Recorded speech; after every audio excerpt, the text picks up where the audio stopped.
Hi, I'm John Challis, aka Boise from Only Fools and Horses, and this is Convention Scene UK.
This is Sparta!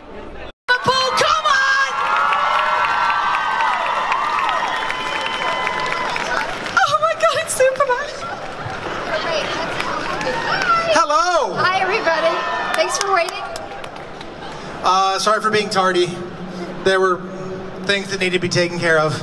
Crimes were being committed somewhere, and we had to do something. Our director, creator, pilot director. He was the one who directed the pilot. I think he... Really interesting to look at. I agree 100%. You guys agree or no? Should we do it? All right, you say so, we'll do it. Done. You've got a fan here. Everybody, get your phones out after this panel and put on Twitter, Instagram, and Facebook for Series 5. Let's do it. Let's see if we can put some pressure on, yeah? Do it. Hello. Hello. Hi. Yeah, we are here. So, I mean, as you can see, look how busy it is. It is heaving. It looks so cool in here. It was all the guests are just over there. Currently, at the moment, let me spin around again. Currently, the Superman special panel is on, isn't it? Yep. Dean Cain and Terry Hatcher are on stage. Yep. It's extremely popular, and you know, fantastic. It's unfortunate I can't get a word with them today. I've had that confirmed, which is fine. I mean, even I've got some footage that hopefully you like. I mean, yeah, I came here yesterday on my own. I didn't do a little intro, but I managed to get a couple of the interviews done. Well, I got both interviews done then. And we're here at Comic Con Liverpool. Yeah, Comic Con Liverpool by Monopoly Events. But it's been a long time waiting for this one, hasn't it? It's felt like we've been talking about it for quite a bit. I mean, we did an exclusive competition as well. Yes. So well done to the lucky winner who got the weekend tickets. So yeah, we're here to do what we do. What are you looking forward to? Amy really wants to have a go at these over here. These, where are they? These VR pods. Can you see them just to the right there? So hopefully we'll get some footage of Amy in there. So we'll see how that goes. All right, let's go. Amy and Alice are just gonna have a go at roaming robots.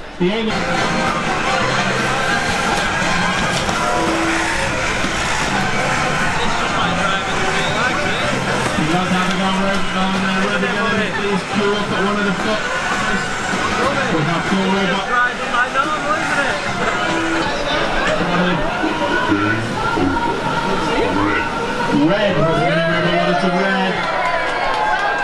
Yeah, red one.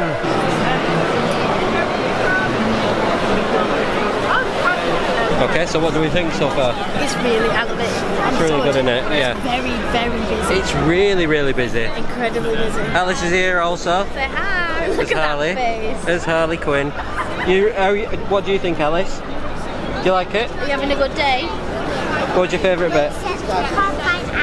Can't You're looking for Aquaman. We're going to look for him in a minute, aren't we? So I think I know where he is.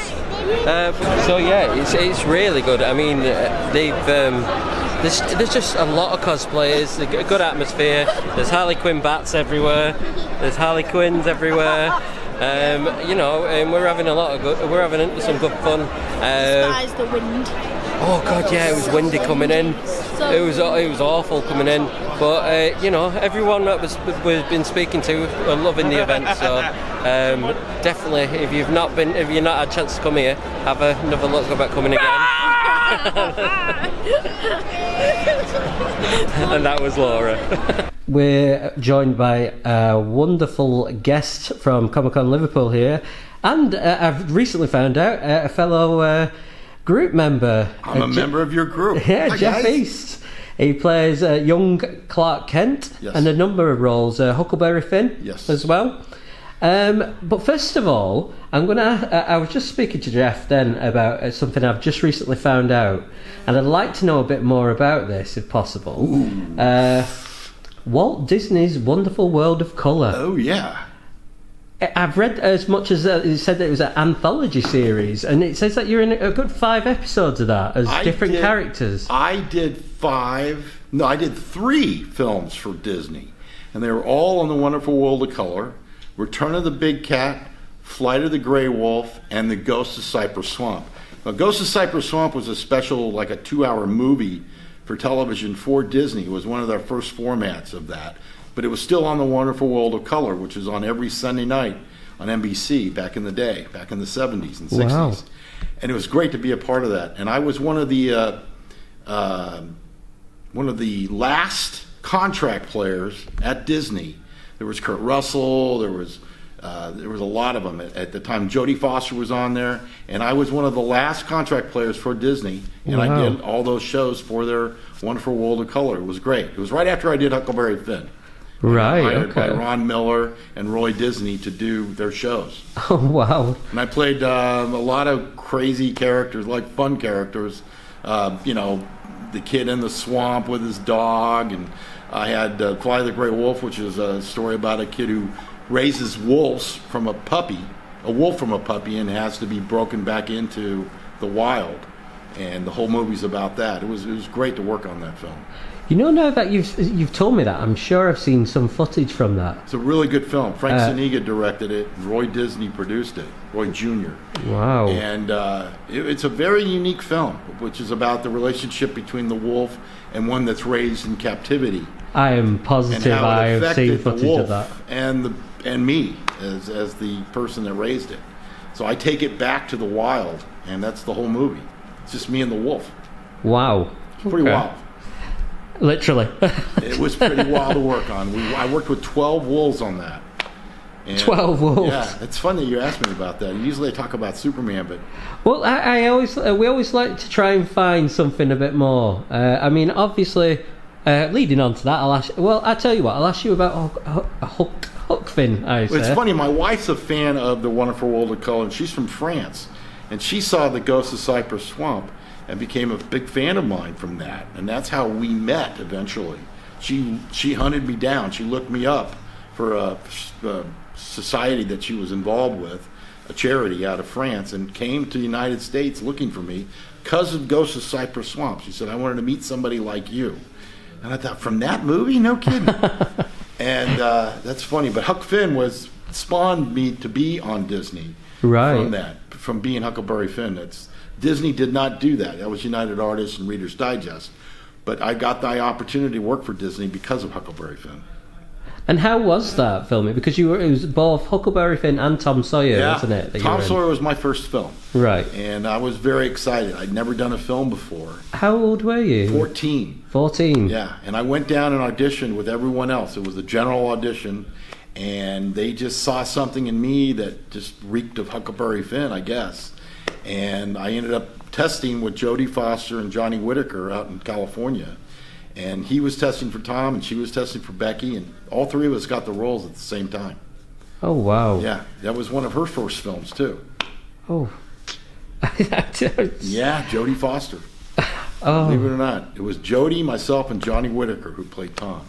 Wow. And that was an incredible experience. That changed my whole life. Of course. Yeah, it set I became you an actor on, yeah. overnight. And then I started studying after, after I worked for Disney, I moved to California and went to UCLA, and I started studying acting at the Actor Studio and with Stella Adler and several other acting teachers. And I started going on auditions, acting like a normal actor, getting turned down for roles. But before that, I basically had been given a lot of the stuff that I had. I was hired one thing after another. It was pretty amazing what I was given an opportunity to do. No, that's really interesting. I mean, so following. So it was Huckleberry Finn and Tom Sawyer. Well, Tom Sawyer, then Huckleberry Finn, and then we did. And then you did the World of Wonderful World of Disney. Hired me for 3 films. So then, how did it come about you playing Clark Kent? I was doing a movie called The Hazing. And that was to get away from the Disney type films. I wanted to play a modern day character, and I play a track star in this movie called The Hazing, where I go to college and we get hazed by a fraternity, and somebody gets killed, and Charlie Martin Smith plays my college roommate who gets killed by accident, and they blame me for it. And Richard Donner had seen footage from that film and thought of me to play the young Clark Kent. It was from that movie. And I had no idea that's what it was from. I was brought in, and Dick Donner said he wanted to meet with me, and I said, well, what for? And he wants to talk to you about Superman. I'm like, Superman? Why would I be in Superman? I ended up getting that part because of that. Did you know much about Superman at that point? Oh, I was just a fan. You were a fan of the comic. Of the comic and a fan of the TV series, and just like everyone else, And I was a little kid. I used to jump off my table with my towel around my neck, but basically, I never realized I would be in a movie called Superman. I never even thought of it, and then all of a sudden it came, and they said they're going to do Superman as a movie, and all of a sudden I got the script and read the script, and I was asked to play the part. I didn't even know there was a role of Clark Kent or young Clark Kent. Never even thought of it. But then I started reading the comic books and realized there's a whole sequence of the young Superman. Of how he not evolves, how he evolves and grows up in Smallville, and his relationship with his step-parents, and it turned out that. And I realized, I said, I have some of the nicest roles in the film, which is fun. It was like, wow, this is a good chunk of the movie. It's great scenes. I got to admit, I think one of my earliest movie scenes I can remember from when I was really young. Sure. Was seeing the scene in the Fortress of Solitude. Fortress of Solitude. With you and Marlon Brando as well. My dad. I mean, it's extremely, it's an iconic scene, and even in shows like Big Bang Theory, they still mention they've mentioned the Fortress of Solitude. They reference it. Funny. I know also that Seinfeld was a huge Superman fan too. Right. It's really amazing how stuff is brought up from that movie and put into other shows, and they talk about it. I guess the movie Superman is iconic in itself. Yeah. Last question, if that's okay. Sure. What are you currently doing? I mean, I've noticed that you did a screening. You were at a screening of Superman. Yeah. And you sold out in Manchester. And that sold out very quickly. Sold out. I thought, well, maybe I should start doing movies again. And that movie, people like to go see that film. They like that movie. But it's I am producing. I have a production company, and I'm looking at scripts. I'm looking for raising money for films that I'm trying to do. I live in France. I married a French girl, and I live in Nice, France. And wow. I've got my own. I'm even trying to do a film which takes place in France. Oh, There's wow. a script with French characters and American characters, and it's basically a story about a guy's life while he's living in France. Sort of like not fictitious, but sort of based on a true story. Right, okay. But that's what I'm doing. And I do Comic Cons, and I do theater. I do some theater. And I love doing theater. What was your favourite role in theatre? Oh, God. I played this mafioso character in Desperate Times and Desperate Measures for these guys in Kansas City. It was fantastic playing as part of the head of the mafia family. I had such a blast playing that part. Crazy character. I got to look like the guys from Goodfellas, and it was fun. It was a lot of fun. That must be that's our cue. It's our cue to go there. Hey guys, nice talking to y'all. We are in the green room at the moment, so really cannot thank you enough for speaking to Convention Scene UK. Thank you. I hope you continue to be a member of the group. Thanks for having me. And we look forward to speaking to you again very soon, no doubt. Thanks, mate. Have a good day.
Okay guys, we're here with Comic Blinds. I've just been briefly speaking to him before I started filming. I've got to say I'm very impressed with what I'm hearing. Can you just give us an idea of what you guys are all about? Right, okay, so basically what it is, Louisville have signed up with Disney, which allows them then to create new fabrics. So to start off with, we've got 6 Disney, 3 Marvel, 3 Star Wars patterns. We've then been able to put it into a roller blind. On top of that, we've then been able to motorise them. So because we've motorised them, it allows us then to link into Alexa. Now the best thing about that, you can then get Alexa to open the blinds, close them under automation, throw a bit of music in as well. So for instance, we've got the Star Wars one. You could then turn around and say, "May the Force be with you." What happens then is it'll lift open the blind with Alexa, and at the same time put for a bit of music in as well. So you've got them as well. Now you were telling me you can also do sound effects like lightsaber, you can do sound and effects. everything. You can do whatever you want. You can do lightsabers. That's all down to you guys. We're not telling you because it's licensed. Right. I'll give you an example here. This is what actually a motorised blind is with a remote. So basically, open and close, nice and smooth.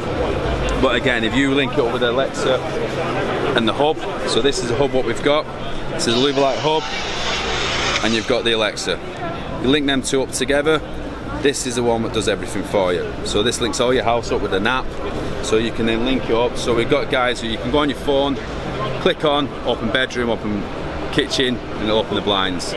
So it's all together. But the best thing is with Alexa. You can do Alexa, you can wake it up for you, so she'll open the blinds to wake you up. On the alarm, and a bit of music.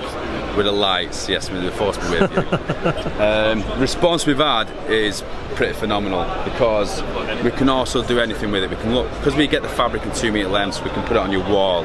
People ask them to do mouse mats with it, so we've got a bit of versatility with the fabric, but predominantly it'll be roller blinds to start off with.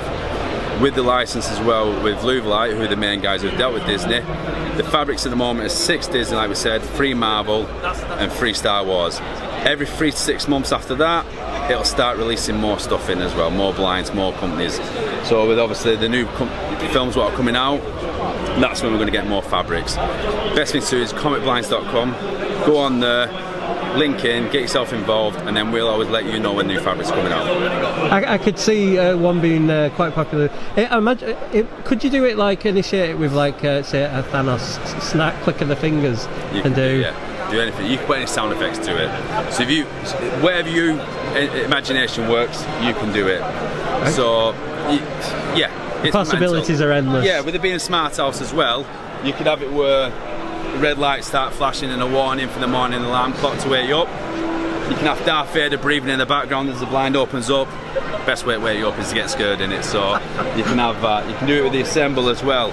Get Captain America's theme tune coming in the background as the blind opens up. Again, that's your personal use. We're not saying what to use because it's down to your own what ideas you've got. Spider-Man, Avengers mixed patterns, Star Wars mixed patterns, Stormtroopers. These are the sort of patterns we've got at the moment. It also works with Google Home, is it? Yep. So you've both got Alexa and Google, both control them. I mean, what's to do with the different colour cassette heads? It's very easy. You literally, there's 2 clips, clip the cassette in, and it's all done. We can put different colours on to match the blind. So this one's got a red one with a white cassette. You've got a standard silver cassette. We could put a red strip in there, a blue strip in there if you want, and then you can go for the matte black with the Stormtroopers. So see, I've been asking you about price as well, and I've got to say it's extremely reasonable. Yeah. So much so, I've definitely be considering getting this done myself. Obviously, after speaking to Amy, of course. Yeah. But yeah, guys, absolutely fantastic. Awesome. This. It's our first Comic Con. It's absolutely mental. Out the response. I expect you to be extremely busy tomorrow. Hope so. I mean, we're Friday today, so I'm glad I've managed to catch a word with you. I can't see me able to speak with you much tomorrow. So to be fair, this is just all about exposure. That's all we've gone for. Yeah. To start off with, just to give you ideas. The people we're speaking to are all dressed up in cosplay. The creativeness is there, so they're giving us ideas. So people want it as mouse mats, posters. So whatever you guys can think you can do with the fabric, you can do it. But blinds is us. You leave it to you guys to do it else. Awesome. All right. All right. Well, cheers for speaking to Convention Scene UK, and good luck. He's got to say it, so I've got to say I'm Captain Wilson. Captain Wilson. All right. And Mighty Mo. And Mighty Mo. Right. Cheers. Thank you very much. See you tomorrow. Okay, as you can see, it's extremely busy here still. It's insane how popular today has been. I mean, it was always going to be a busy one, but I got to say I wasn't expecting as many people in here today. Just currently at the moment on stage, I think it's Adam Baldwin and Sean Mayer as well, who are just doing the joint panel session. I'm currently lost. I don't know where Amy or Alice or Amy's mum is, Debbie. Ben just wandering behind me. But yeah, there's just loads to see and do. I mean, I want to do a special shout out to like the roaming robots. I think they're really good. The amount, I honestly thought they were going to be a chargeable activity, and seeing that they weren't, you know, they're not charging for that, it's something really nice. Oh, there they are. I just mentioned that you couldn't actually find you and I was lost. But I was just saying how yeah, you're there again. So we're still in search of Aquaman. We will find him. We will find him. I don't think we're allowed to leave until we find him. I was just saying there's a really big wide range of activities on. Yeah. And we should say hello. Yes, this is what Comic Con's all about. But yeah, there's a wide range of activities on, and the roaming robots. That's a lot of fun, especially Alice. She loved it, and that was free. And you know they and they won. They could have quite easily charged for that. Oh, so it was nice to see that. Oh, Spider-Man.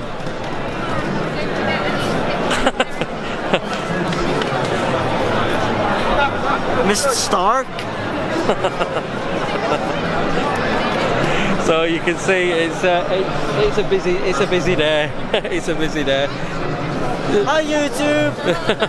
Okay, we are here with John Challis, who is of course Boise out of Only Fools and Horses. Thank you for agreeing to speak with Convention Scene UK. Not at all. Not at all. Great pleasure. Just got a few questions, if that's okay. Yeah. Right. So, I mean, I've heard recently you were hoping, you know, you've been talking about the possibility of Only Fools and Horses doing more episodes, like a possible reboot or actually continuation of the older stars. Have you? No, I have no view of that at all. I mean, you know, something that people, a lot of rumours flying about. Oh, was it all rumours? Right. Yeah. No, there's a stage show going on at the moment, Horses, which is doing very well. But I'm not aware of any plans to do any more of the series. Right. Okay. If you were approached, would you do a special, even a special edition, say like a Christmas special again? Well, it depends on the writing, you know, because unfortunately John Sullivan, who wrote Horses and Horses, passed away in 2011, and I think it'd be very difficult to match up to that standard. So I think we'd have to look at the script very carefully before deciding whether to do it. I mean, that sounds a bit grand, maybe, but as I say, we don't really want to do something that's inferior to what's gone before, you know, because I think all the fans out there would be disappointed, expecting the same level of writing and but having said that, you know, if a good script comes along, I'm sure David and Nick and the rest of us would have a look at it and probably phone each other up and see if we can get something together. You never know. How does it feel coming to Comic Con in Liverpool, particularly? I mean, with the fan base being extremely popular over here. I mean, today it's not nowhere near as busy as tomorrow is to be. So I hear. Tomorrow is going to be huge. So I hear. Yeah. I expect you'll have quite a queue tomorrow for people wanting to meet you. I mean, my stepdad is from Liverpool, and he's spoken to me briefly about the love of the show, and I mean, you're a living legend to him. So can't possibly live up to that. So I mean, how does it feel coming back to, like, I'd say probably Only Fools and Horses capital, I would even say. Yeah, well, I always loved Liverpool. It was my first ever job back in the early '60s was a travelling children's theatre that was based in the Argyle Theatre in Birkenhead. Right, okay. Just across the water, you know. And I'd never been north of Sheffield before then in my life, you know. So it was like sort of alien territory to me. But it's the start of rock and roll, the early '60s, and it was all happening, and I mean, it was so exciting, and particularly Liverpool, you know, with all the bands coming up, you know, the Beatles obviously, but lots of other bands too.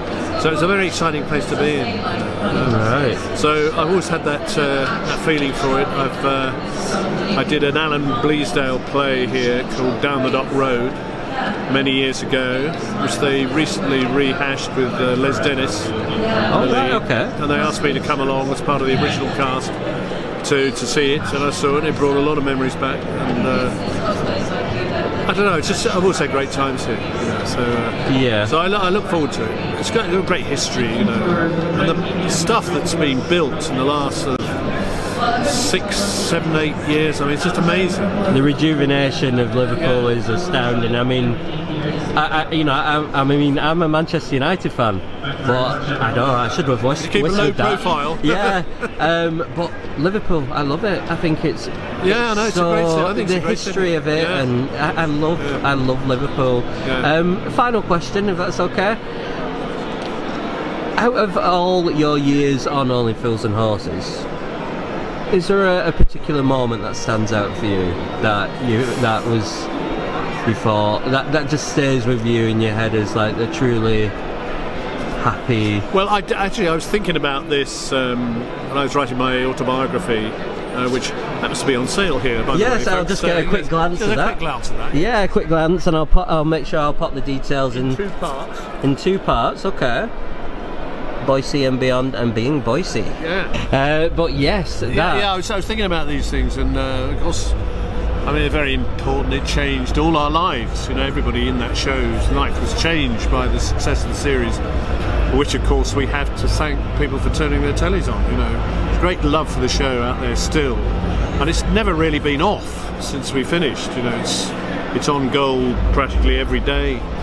You know, so it's always sort of current, you know. And people... I believe it's on Netflix as well. Yeah. Yeah. I know quite a few younger some of my younger friends who are start binge watching Only Fools now.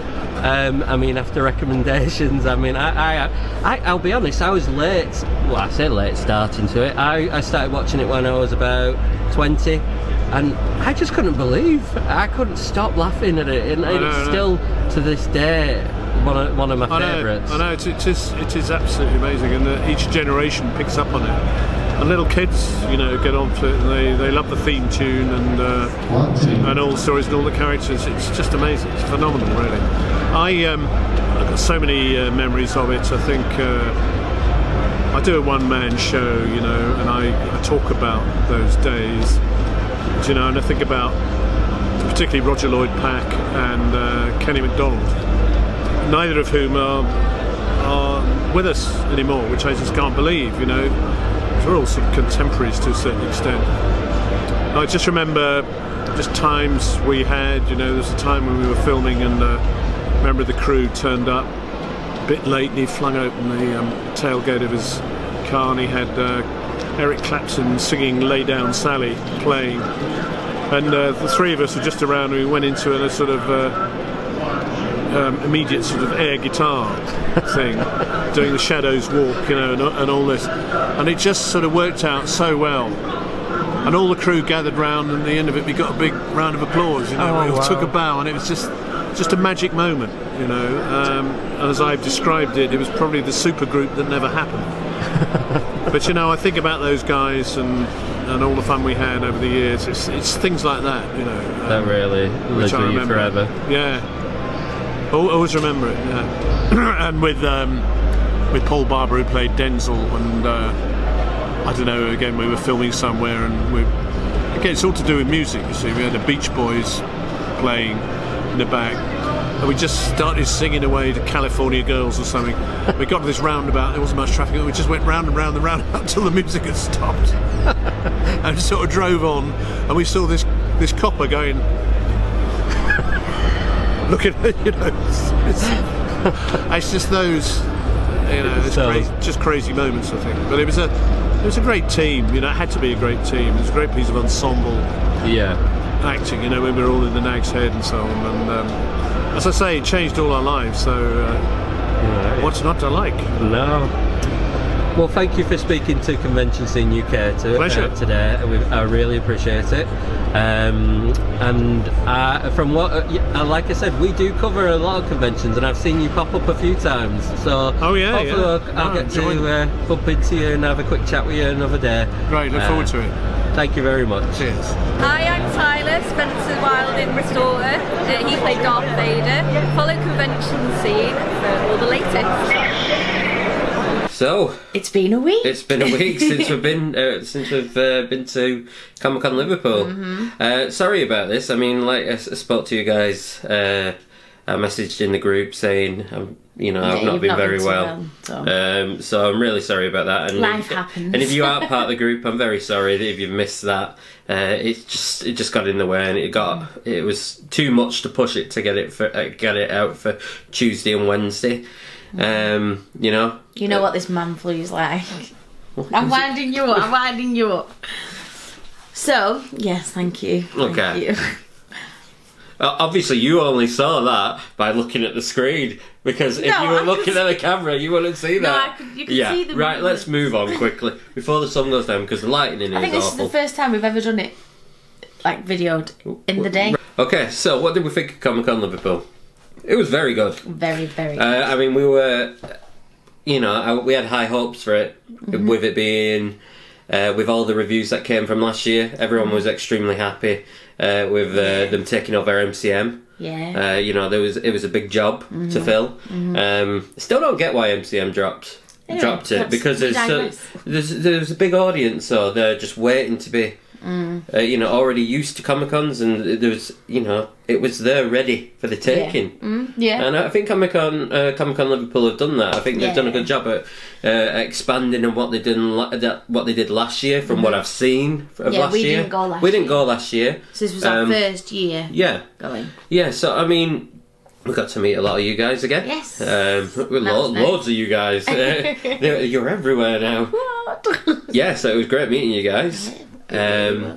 So what did we think? So, I mean, we didn't buy much, did we? So No. obviously you guys now have seen, we had interviews with John Challis and Jeff East, who is a member, by the way. So it was a lot of fun. I went on the Friday to get the interviews done because I knew it was going to be quieter that day. Friday, it was quiet. Compared to when you compare it to Saturday, Jesus. Friday was quiet because I mean it's a weekday. There's people at work and everything. Not the bulk of the guests. Well, the bulk of the guests weren't there as well on that day. So you know, but it was a good chance for me to get a lot of footage that you know otherwise might have proven difficult on the Saturday. So I really appreciated the opportunity to get I must admit, I'm glad that you went on the Friday. Yeah. To get the footage, the interviews done. And that was a good chance, and you know, we got there was a sneaky peek of Dean. He was there on Friday. He popped up for an interview. I think it was with what they called. They called the guide. The guide. What are you talking about? The interview. Oh, ITV. No, he was doing a number of different interviews anyway.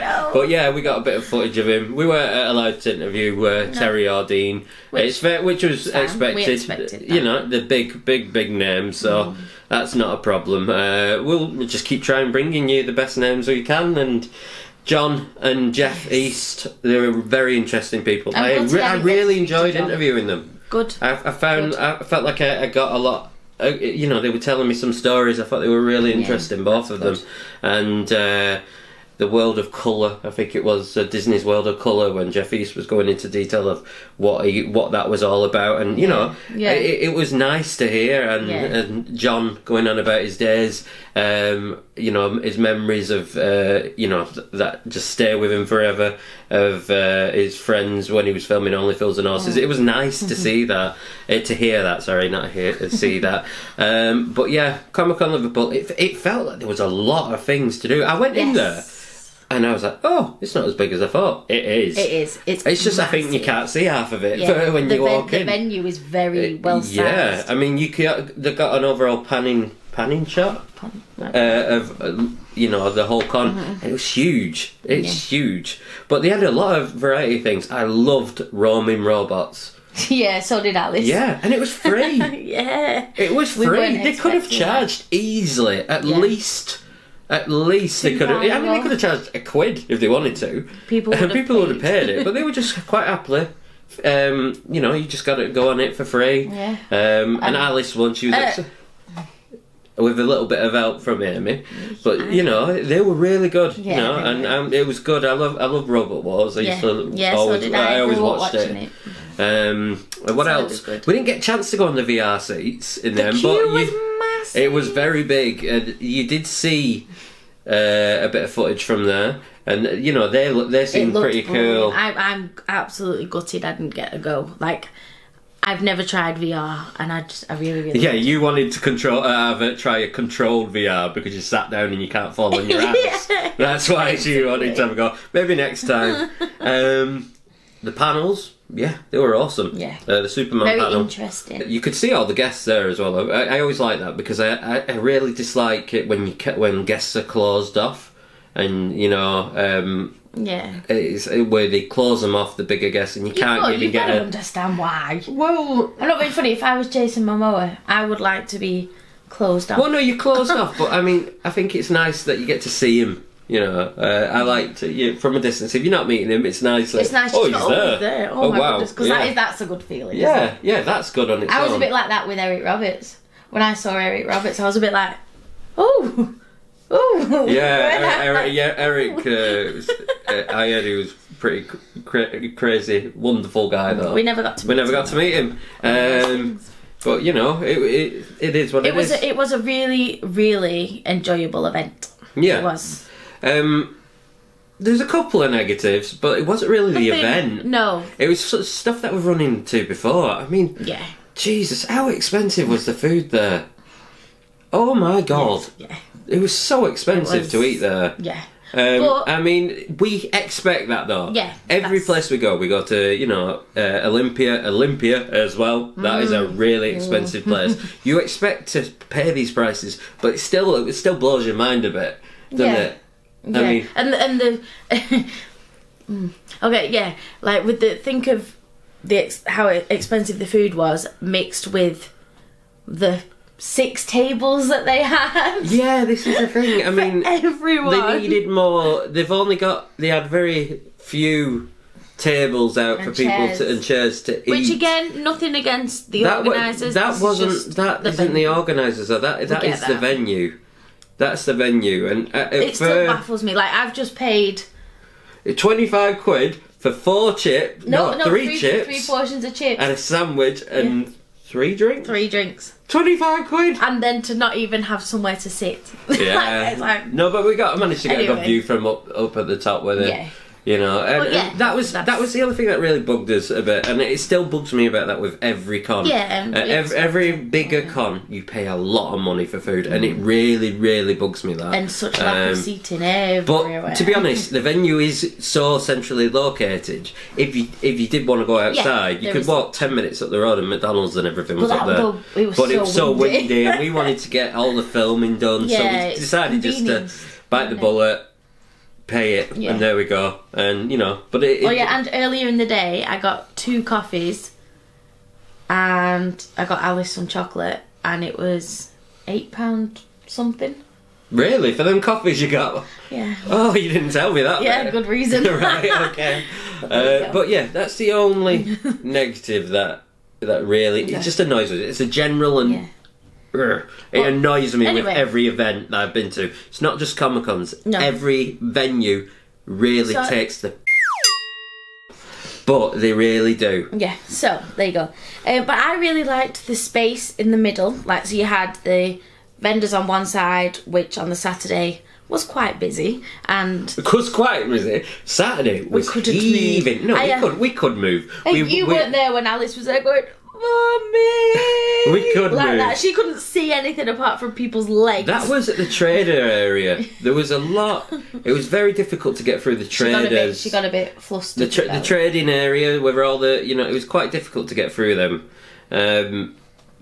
You know. But that's what you want. That is they what had you the want, audience. Isn't it? That's what you want. And there was a good variety of things there. I thought we got a really, really long. We got the cables. We got our t-shirts. Show them. From Unit 13. Unit 13 originals, aren't they? So what's yours? So mine, because I'm a massive Jaws fan.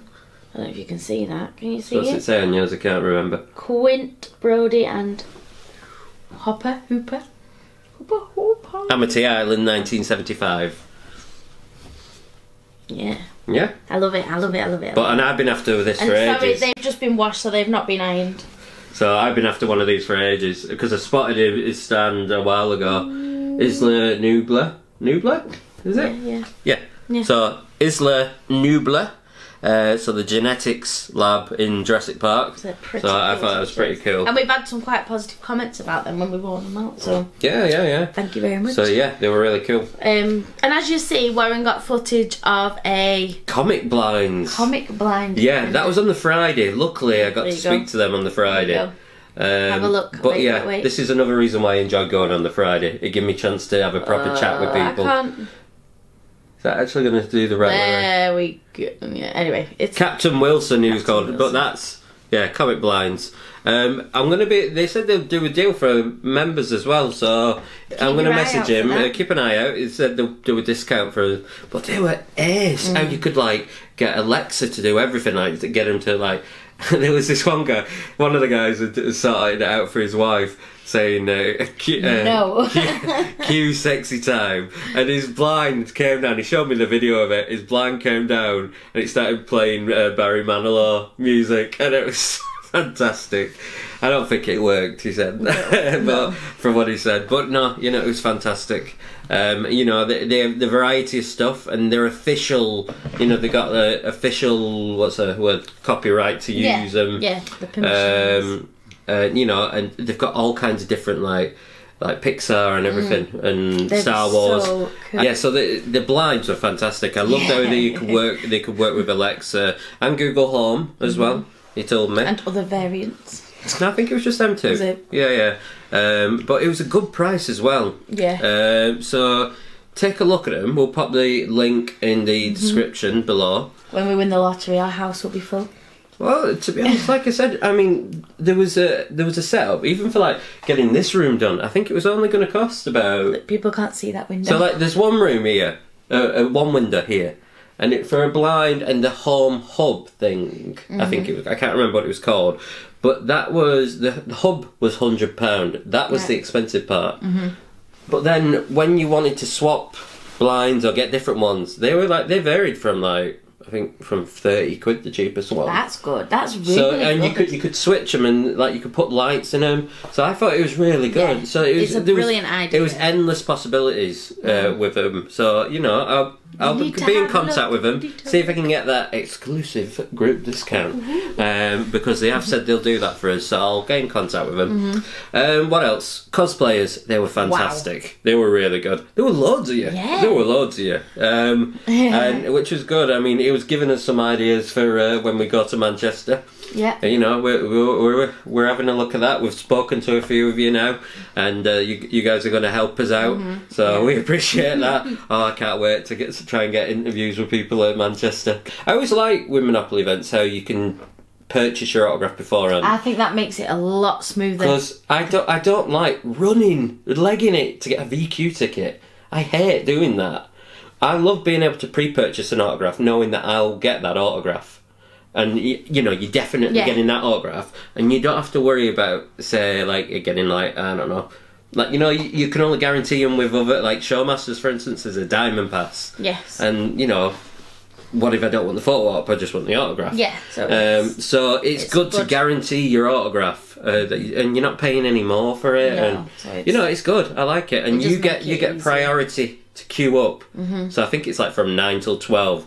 Everyone who's got all the pre-purchased autographs, they get to queue. If you get through them in before then the rest of people just carry on after that. That's really good. And it works well. I think it works really well. There's never really any congestion. No, not from what I've seen. No, even with Sting. It was an orderly queue, though, wasn't it? It was orderly. It wasn't good. like Sting was really popular because I think that was his last UK appearance. Really? I think, yeah. I'm pretty sure that's what he was saying. I might be wrong, but I'm sure that's what I read somewhere. Right. But yeah, we enjoyed the event. Yes. We will be going back Alice next year. enjoyed the event. We will go back next year. Yeah. Hopefully. If they have us. If they have us. If they have us. I hope it continues to build as an event. Yeah. I think it's there. Like I say, the Friday was quiet. But it was a new thing they were doing. They were trying it out. I think in aspects it worked. I think it worked. I thought it worked, but and they had I think they had a couple of panels, but there was only a couple of guests, but it is difficult to sell a Friday, especially when people work. But I wouldn't let the quietness of this Friday stop them from doing a Friday next time. No, I think it's something that they should this needs to be something unique on that Friday. That's not going to happen on the Saturday or the Sunday, and then that will make people go on the Friday. I don't know what. No, that's what the organisers do. That's not up to you, Aaron. But I think that would do something unique for the Friday. I think that would be the icing on the cake. Really, I'm looking forward to next year. Yeah, I am. Tickets are on sale again already for 2020. We'll pop the link in the description below. Thanks for Monopoly Events for letting us cover the event again. We do appreciate it. Yeah. And is that everything? That is everything. Don't forget to subscribe if you like subscribe. What you see. Yeah, you never know, you might get that random prize. Yes. That we've been saying for that random number. Still not reached it. So keep them coming. And we are on Instagram. We are on. Oh yeah, feel free to share the video if you want as well. Yeah. I've never actually said that. Copy and paste the link. Share it wherever. Show people. Share our channel if you like. We'd love more people to get involved in conventions. We love what we do. We're building our family. Yeah, we love what we do. We were so excited to do our live chat on the Facebook group we have. And it's so nice to have that interaction. We get used to speaking to the same people as well, and we get to know you. So we feel like it's really nice, and we really do love what we do. We do. Next Conquest will be Sci-Fi Scarborough, beginning of April. So yeah, please subscribe. Check out the Facebook group. Check out our Instagram. We'll pop all the links below. And thanks for watching. Bye. Bye.